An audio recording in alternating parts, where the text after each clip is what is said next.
नमस्कार, आप देख रहे हैं महाराष्ट्र न्यूज और मैं हूं आपके साथ हर्षिता।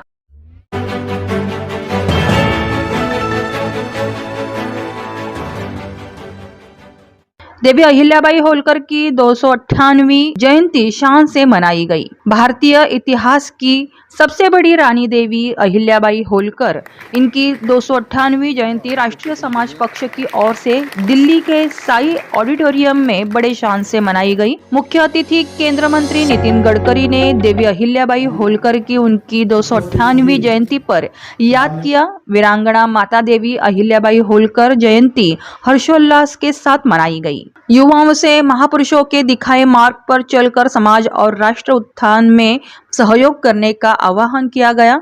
बुधवार को दिल्ली के साई ऑडिटोरियम में आयोजित कार्यक्रम का शुभारंभ मुख्य अतिथि केंद्र मंत्री नितिन गडकरी ने माता देवी अहिल्या के समक्ष दीप प्रज्वलित व माल्यार्पण कर किया। उन्होंने कहा कि महान हस्तियों को किसी जातीय या धर्म विशेष से नहीं बांधना चाहिए।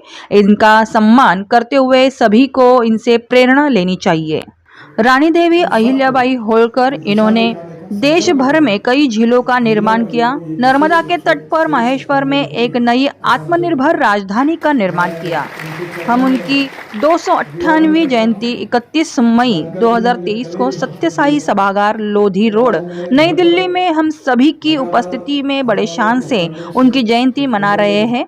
कार्यक्रम का उद्घाटन नितिन जी गडकरी केंद्रीय मंत्री भारत सरकार द्वारा किया गया। वही अध्यक्षता पंकजा गोपीनाथ मुंडे पूर्व कैबिनेट मंत्री महाराष्ट्र सरकार जोहन गोयल, विशाल गुप्ता, अमरदीप संपादक, उपेंद्र पंडित जी, सम्मानित अतिथियों तथा SL अक्कीसागर राष्ट्रीय अध्यक्ष रासेफ राजकुमार पाल, प्रधानमंत्री आत्मनिर्भर भारत राष्ट्रीय अध्यक्ष।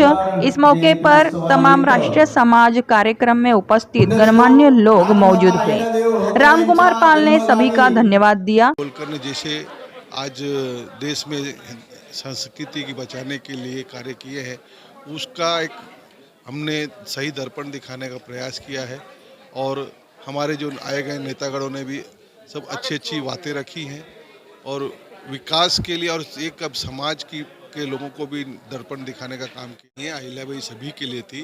उन्होंने चर्चों का भी निर्माण किया है, मस्जिदों का भी निर्माण किया है, घाटों का भी किया है, मंदिरों का किया है। ये तो उसी टाइम मिसाल थी। अहिल्याबाई हो, जीजाऊ हो, सावित्री माता हो, तो किसी एक धर्म के उन्होंने काम नहीं किया है, उन्होंने सबके लिए किया है। और जो छत्रपति महाराज सभी के लिए थे वो तो ये, लेकिन अभी हम लोग इस समाज में दबे कुचले हैं। आज जैसे हमारी ताई ने कहा कि मेरे दादाजी चप्पल ऐसा दबा के चलते थे, क्यों? समाज में वो असर था ना। तो आज जो नेता लोग निकल रहे हैं, आज इस नीचे से जो ऊपर जाएंगे वही एक स्थापित करेंगे। ये परिवारवाद से छुटकारा पाना देश के लिए बहुत ज़रूरी है, बहुत ज़रूरी है। ये हर नागरिक को और आप पत्रकारों को भी मानना चाहिए। आज देखिए मोदी जी वही राज्य है, वही पैसे ही वही जनता है। आज 9 सालों में कितना विकास हुआ, सड़कों का, बॉर्डर रोड है, टनल्स है, हर क्षेत्र में विकास हुआ। किया था, समतामूलक समाज का राज किया था। इसीलिए हम उसे गांव से चौंडी से बॉम्बे और बॉम्बे से अभी दिल्ली आए हैं। हमारा आखिरी मकसद है हमारी पार्टी का कि Delhi last achievement is our parliament है, तो दिल्ली तक हमें आना है। इसलिए दिल्ली तो देश की राजधानी है। इस जगह अहिल्याबाई होलकर का सम्मान भी होना चाहिए और इज्जत भी उसकी बढ़ानी चाहिए और देश के लोगों को सभी को मालूम होना चाहिए। शिक्षा नीति बनाई गई है और खासतौर से अभी जो नया संसद भवन बनाया गया, क्या उसमें माता अहिल्याबाई होलकर जी की कोई प्रतिमा वगैरह या उनके बारे में कोई जानकारी थी? अभी तो कुछ जानकारी नहीं, लेकिन हम खाली प्रतिमा लगाने से नहीं, अहिल्याबाई के विचार के वारसदार मेंबर ऑफ पार्लियामेंट बनना चाहिए, उसके वारसदार प्राइम मिनिस्टर बनना चाहिए, IAS IPS और जुडिशरी में जाना चाहिए। यही हमारा मकसद है।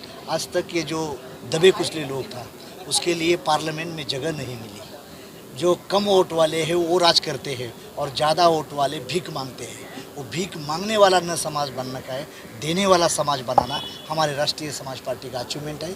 इसलिए हम महात्मा ज्योतिराव फुले, शाहू महाराज, अहिल्याबाई होलकर, बाबा साहेब आम्बेडकर, इन बुजुर्गों को सम्मान दे के यहाँ खुद के बलबूते पे, दूसरे पार्टी से नहीं है, ना बीजेपी ना कांग्रेस से हम आगे आ जाना चाहते हैं, खुद के बलबूते से आगे जाना चाहते हैं और दिल्ली तक आना चाहते हैं। इसलिए हमने ये आज ये प्रोग्राम 2 साल मैं यही अहिल्याबाई होलकर